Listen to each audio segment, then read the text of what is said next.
pense que bandambuli koki to monanité yo liaki omeleki okanisa kinga ite ah bona no batu baliaki to kisano te bona no batu baliaki te to contraire matanga ezaki partout puisque les 31 ezaki yombe puis fallait kabila na bato na ye baliaki bamelaki kabila ina bato na ye kabiaki mpe bamelaki mpo esengo na bango ya koboma bacongolais ekokisamaki babumi bavandi balei bameli babimi.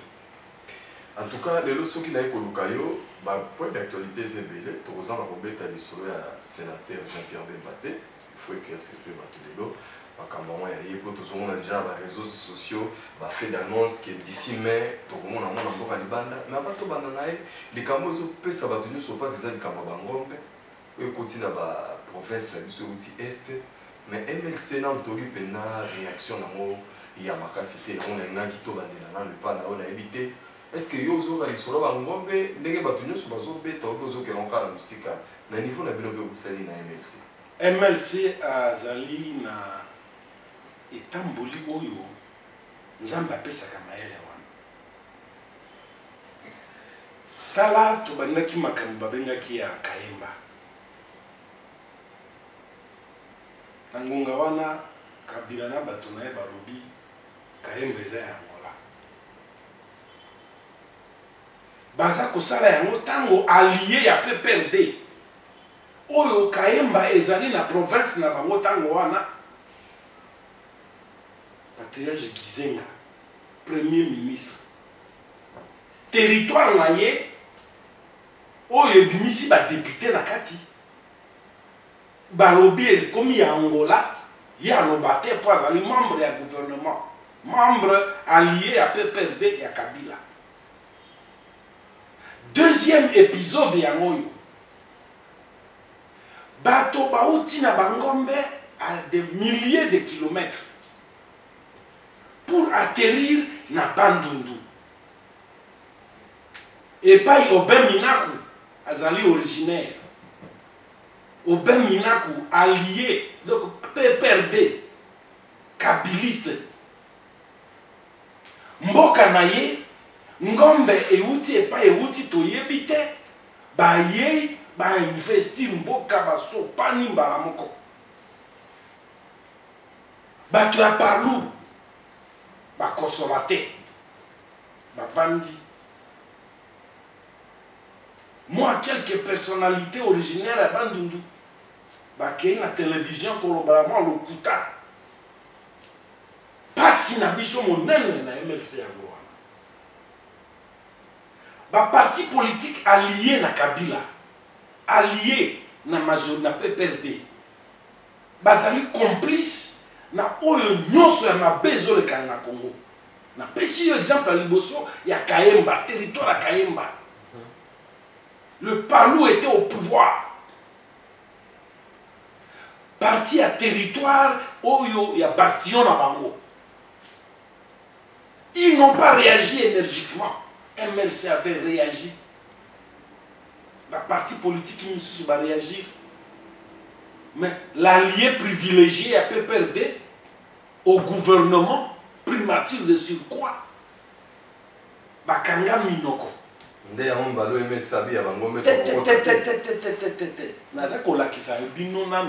Et pas une potopoto ezali. Et pas une responsabilité de ma casse. Ngombe etambola kasi balotambola na yango ba chef tel wana. Mais c'est tout le monde qui voit ça. Province ya Bandundu. Prenons l'ancien Bandundu. Tango yo koti yo bani kokota na territoire wana roya. Mais bato bazomona. Avant ekoma awa bona soki mboka nini ekomi awa na soki na Popo Kabaka soki wapi Popo Kabaka. Territoire Popo Kabaka. Mais etamba tamboli na yango des kilomètres, plus de 1000 kilomètres. Mais est-ce que maman m'a dans la poison? Mon problème n'est pas là. Le problème n'est pas là. Tango bakoti na territoire bazako tambola. Toza la ville à Kinshasa. Bato bakoti na Maluku babaniko ya. Ti bakoma na Matadi Mayo. Mais bato nyonso na nzela wana ti baleki matonge ba mati kasabubu banda ba monaki yango te envoyé comme à Matadi Mayo. Problème on a dans le cannabis, c'est l'hypocrisie. Tolingi Koloba Bosembote. Je veux ici interpeller mes frères de la province de Bandundu, l'ancien Bandundu, le grand Bandundu. Batika ka complicité na ba makambo oyo za ko bomba mboka. Bande konabi sur la province, peut-être que vous balaki complicité, les autres sont victimes na complicité na bango parce que bazalaki na pouvoir. Parce que ils étaient là soi-disant pouvoir na bango. Aujourd'hui, c'est le pays mboka modumela ko futa complicité na bango pour quelques individus au bazalaki na kati na pouvoir. Ils étaient ministres, ils étaient généraux, ils étaient quoi? Alors, ma préférée qui t'a minoko, si ko ye baby mboka mobimbe koti na kati na difficulté. Ce qui se passe dans le Bandundu, complicité originaire. Mais conséquence non parce que non ça je vais en arriver pour quitter les kilos qui chasse au lait va l'air plus Thompson tata on le l'air au moins fraîche la moins cher tata vous agitez bon tata au moins dans la province orientale ex-province orientale le phénomène Mbororo voilà au moins kuna ba complice na régime oyo ya Kabila na régime ya AFDEL Batika Likambola Bote est commis un problème sur le dos de la population. Un problème, j'ai dit. Tout ça l'a tourné et à partir dernièrement dans Tchopo. Oui, oui, dans mon avis, on a fait fond. Voilà. Voilà. Les athées. Révolution. Le directeur de cabinet, la révolution de modernité, le ministre, le général, Mboka Kune Koufi. Les Mbororo règnent en maître. Na Tchopo. Kakandjenge Baye na Bandundu. Ils se permettent même de tuer les autochtones. Donc, ils ont évasion et non élevage. C'est ça. J'allais en arriver. Ce que mon na bandi na Kayemba, na Keki Sangani, na Ekozonga, c'est pour vous démontrer comment certains acteurs politiques avides du pouvoir, des inconscients, des gloutons, mais le koso a kolia comme un ministre, comme un PDG. Mais Toraza ko tike la ngombo kanaye, passion zo tike la ngombo bande konaye, et l'équipe phénomène Mbororo est simplifié kuna les administrateurs du territoire, Bakonzi à la police, il y a armée. Na Tchopo complice bape sakaye 20 kilos à ngombe chaque samedi mais ngombe tolia ka ngombe tolia ngombe na Kisasa tolia yango na ba modèle nyonso na ya ba kapa nyonso tina kapa est-ce qu'il faille que ngombe ait une forme ça c'est un j'ai dénoncé complicité à l'autochtone parce qu'il est ministre azali boina régime bako kangamiso bato bakoti na bandunduti bakoma na popo kabaka pona nini ba dénoncer kité yango na lui tala oto salaki na Kayemba to sali na Tchopo ba Mbororo yango yo izoira biso likambo mususu na bandundu la porte pénale ça c'est deuxièmement aspect sécuritaire tolobi ba réseaux sociaux ba ni tozo kawana comme d'habitude les politiciens misusu mosala na bango koluka ko profiter na likambo baye comme grand je vais citer ancien premier ministre Mozi a détecté ba arme a récupéré ba arme moza et comment que c'est ça tout le monde a filmé à nous oh tout le monde dans les réseaux sociaux ça va monter tout le monde a image à l'appui c'est Thomas babenga yo kenda ndenge na moni babenga yo okenda na bandu to pe yo pesa la recherche na yo enfin lignée qui t'a coulé sur place moi na mboka moto mondial RTNC ezali awa ba originaire bandu ba tondi na RTNC bakenda kozo ba image ba la biso ba arme musike ezali kali kambar menena ko tango na profondeur na beta septième na lingina ba kama sécurité moi je développe pour poser la question voilà na zo pesa ngo ba spagnol bakende baya na image récupération politicienne toboya mais ça a une réalité, une vérité Mais c'est sûr que les frères vont attendre la maboko pas ensemble tout dans le tata eloko tolingi nini moto akoza na arme na ya protection. Il y a la loi est là, il y a une direction ici dans le ministère intérieur, 4e direction je crois, il y a qu'à charger la détention à l'arme. Un civil peut en détenir. Mais ce qui va arme commis, arme de guerre, c'est dangereux. Pourquoi des armes de guerre n'a pas beaucoup d'éleveurs? Petit qui n'ont pas récupération politique, qui n'a stratégie sécuritaire. Commis, mais c'est au monde, tout n'a que la police. Mais yo, il y a qui n'a pas avec 1000 têtes de bœuf. Bandu du monde à Kawana, côté à Lakite, côté à Kwilu, Kwamo. Popo Kabaka, ils allaient à Kwilu. Tata. Bazana a un sérieux problème. Il y a sol là-bas. Ils ont une végétation aride. Mabele na bango, ils ont une difficulté dans l'agriculture. Un environnement difficile. Au moni projet babengi ya Bokangalonzo. Utiliser engrais chimique parce que mabele ya bandundu ezali malamu te. Et si la cacaboye, engrais chimique et bomi mabele, des 2 premières semences, Ngombe et Utakuna plus de 10 000 têtes de bœufs. Babanda kolia matiti wana. Repasser après 6 mois. Que restera-t-il dans le couille? Le désert est risqué pourtant. Désert est risqué. Et vous avez appris désert à Sahara, ils ont progressé furieusement vers la RDC.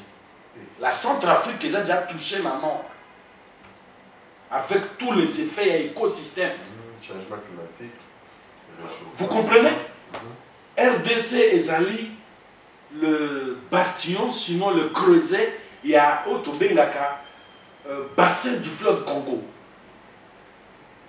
Et le bassin du fleuve Congo, Ezali au large, il y a province et Équateur, ancien Équateur, Nabandundu. Mais si que zone il y a Kwilu na Kwango, Ezali zone moko aride. Boya ko détruire végétation avec plus de 10 000 têtes de bœufs. Baya ko buter herbe wana. Projet Bokangalonzo ici est appauvrir Mabele. Et ya ko bakisa nini ba ngombe balia matiti wana balia pondo etikala ya batu ndambo ya tembele nyos ba village batika ba village bende. Ça sera les mouvements, il y aura les mouvements de population comme Bokangalonzo et Salaki. On va donner aux populations de nouvelles habitudes dans le mode de vie là-bas. Donc, solution palliative et ébaninanoté. Afin de les bien transformer pour qu'ils puissent devenir des Congolais. Tata.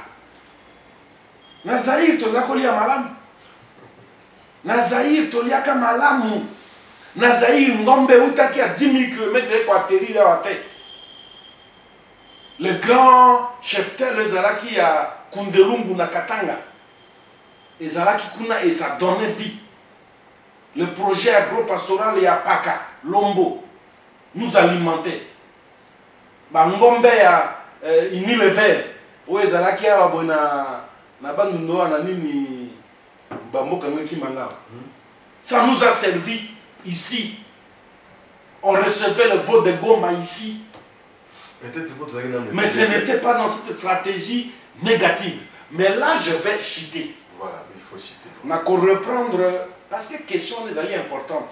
Au moins, le défaut, il y a la majorité de la Kabila. Bazoaka jamais un dossier sous toutes les formes. Il se limite à l'aspect où il copie ça va bon c'est fini. Mais Batal a une question en profondeur. Et Zarakate. T'as le développement dans le pays. Sans qui basa la Kayango froidement. C'est une affaire qui se serait terminée. Et du point de vue territorial, sur le plan territorial, Chadari à Monakate, bah signaler qu'il y a un mouvement impossible à Bangombe, ils ont Outaboye, ils ont Kendaboye, bah ils ont traversé ma province, bah Nini. Que fait le ministre de l'Intérieur? Soukanali Kamboyebi, Kokanga l'Assemblée provinciale, qu'on se fait soudoyer, n'a pas gouverneur, n'a pas député provinciaux, tout ce qu'ils savent faire, c'est ça. Mais la première mission, la sécurité des personnes et de leurs biens. Mais peut-être que quand Bangombe est une affaire d'État. Je vais vous... Et la population je vais vous... Je vais vous indiquer la stratégie géopolitique, dans la géostratégie de notre pays. Au salut lecture nango, piste Oyo, Afdel, avec les Banyamoulengue en tête. Ba piste Bampretaka, pour ma kota, tiba comme Bandundu Bayao. C'est la même piste Oyo Batouana va utiliser. Je veux vous parler de l'aspect géostratégique Yamboka. Et pour revenir sur l'aspect sécuritaire, quand je parlais des armes, je développe cet aspect. Piste Oyo Batouana Baye, ezali piste Oyo Afdel Ayakapa comme Bandundu. C'est là la grande réserve et la grande inquiétude. Qui leur a donné cette carte? Piste Ouana, la piste des caravanes. Otoye Bakaya ba esclave. Si que comme piste ya fidèle, la piste ya chef tel. Nos frères de Bandundu doivent réfléchir. On commence par Fidèle Baba. Ah oui, il est concerné. Parce qu'il n'a jamais fait une déclaration pour vous. Non, mais moi je l'ai vu là, je lui ai dit, mais voilà. Bino, vous de Bandundu là. Allez dire à votre frère Ben Minakou qui passe son temps à louer Kabila. La province est investie. Et c'est des gens qui auront difficile à partir, vous savez quoi? Bakoya n'a pas raison humanitaire et Koya Wana. Bako Bimsa argument kili. Déjà, nous apprenons qu'ils sont en train d'acheter, il y a même un qui a acheté un espace en contrepartie à Pesitata Wana Ngombe, Moko. À son village. Espace. Pour Bangombe n'est pas vivant. Bangombe n'est pas Nabalia. Boyende Bakomaki na et pas il y a Toya Kivu. Namasisi, c'est comme ça que ces gens ont procédé. Après, comme un tribu et comme tribu et comme ethnie, Baniko s'imposer, ils vont commencer à faire arrêter. Sombi Mikozina Kawana, moi, na ce qui aille, à Mekikoloba, et Sili, ainsi de suite. Et on aura une autre tribu à Bandundu. Il y a Banyabandundu. Banyamoulengue Bandundu. Voilà. Nyamoulengue Bandundu, Banyabandundu. Voilà, tout le monde vraiment, c'est comme ça avec Moto Mondiali, à aussi qui s'abango. Même si quand même, tu reçois pas ta maman. Tu reçois pas c'est quoi ce plus politique. Mais tout ce qu'on a, les solos, monsieur Zadia, avant tout, comme les solos, c'est l'affaire Jean-Pierre Bemba. Et puis, il y a machine à voter. Tout aborder dans nos aspects actualité parce que moi, ma polémique, moi, on vous a vu MLC, presque l'opposition, soudain, parce que c'est soudain après le Fanzani, rassemblement, MLC, INC, cette fois-ci, avec le risque qu'il y a le 25, ils allaient se préparer, mais en même temps, Bazo peut pas surprendre Bino, puisque des crispations, on a déjà annonce, mais est-ce que à lire au Marambozo, que les sous qui vont dire majoritaire, on va malin. Babandi ko créer maman ba décrispation mo ba ko panza bino ekiri na bino de ko bon mon message ko bino ba ko sangani boy ba mo ba koti laboratoire ba ko ba panza bino pour boleki ba mo ba langage changer. Est-ce que attitude ni ko MLC aux alano tout au long makambo mais Saint Thomas to yo kanana il y a moni ou tout ko so na bango ya moya pour comme na makanisi na bango makanisi bana ya bango. Mais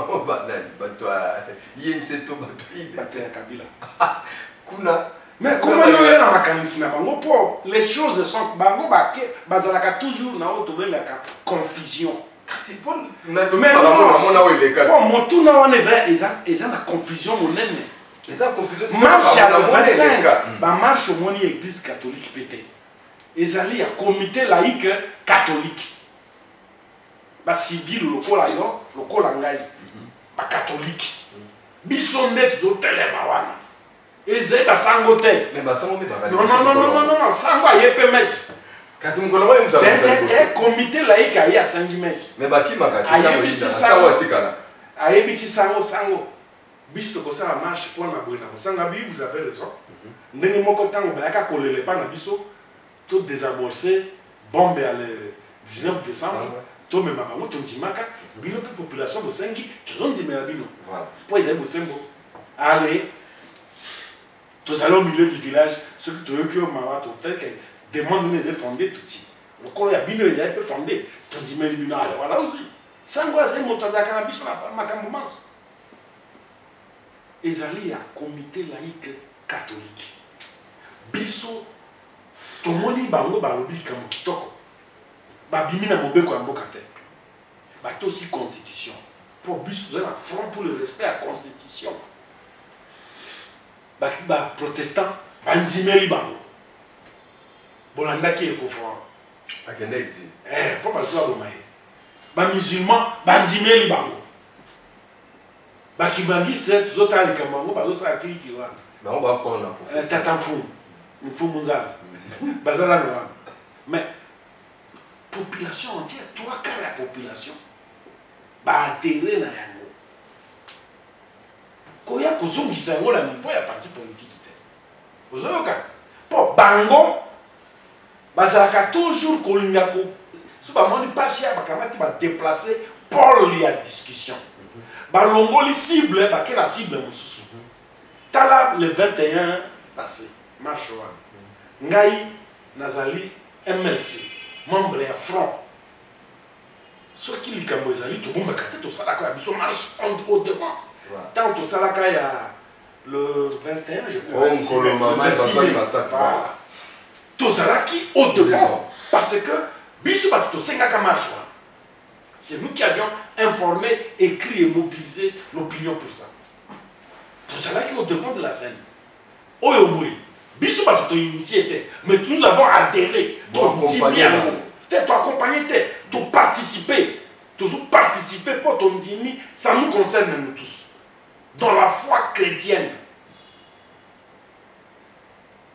C'est alors que Kolobate va diviser bisote. Diviser les populations. Mais dans mon avis, déjà divisé, vous avez déjà ma parti politique, il y a 50-50 ma parti politique. Tata, on est taliban. C'est une façon déjà de. Non, est-ce qu'il va démobiliser les catholiques? Est-ce qu'il va démobiliser les chrétiens? Ils n'ont pas démobilisé les gens. Mon tonneau, c'est un gros lobby pour ça. Mais Bazo qui est condamné dans la foi chrétienne. Donc, il y a un chapelet. Donc, on a vu ça, donc, il y a un tobandi kopamela milimo mabe biso MLC oya biso mission ya kopamela milimo mabe topamela ki ba fulu wana tala komolo mola ba fulu encore bilo déjà ça va déjà avec Dieu ngai mukolo ngona sambela kana Saint Charles Luanga to binyona ba fulu wana na mbondo wana kopamela na pameli yango et puis toujours maman directeur cabinet milimo wana ba côté directeur cabinet ya Kabila comme occupé là-bas, il faut gouverner.